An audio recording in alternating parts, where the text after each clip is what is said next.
როდესაც ბიოლოგიური ოჯახისებმა დავიწყე, ყველა მეუბნებოდა, მიდი მოგშასთან და უბრალოდ ისე მოხდა, რომ ვერ მივედი, არ ვიცი, ვერ მივედი რა. მეთყობა არ იყო ამის დრო.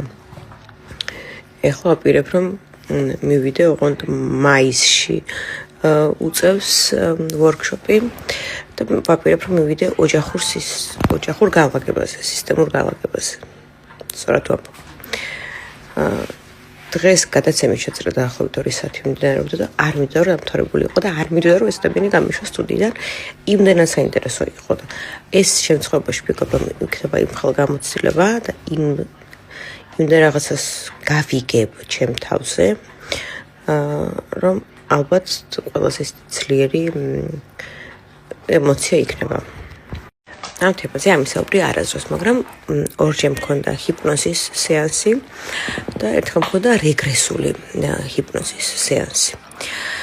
და ეს რეგრესული ჰიპნოზის სეანსი გადავწყვეტე, რომ გამეკეთებინა იმ ადამიანთან, რომელიც არ ცხოვრობს საქართველოში და ერთ-ერთი ყველაზე ცნობილი ფსიქოთერაპევტია ამ მიმართულებით.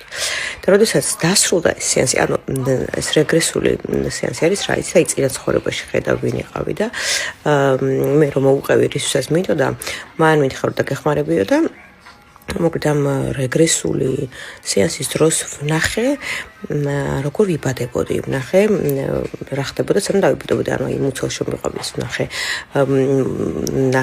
ბიოლოგიური მამა, ვნახე საცხოვრებელი ადგილი.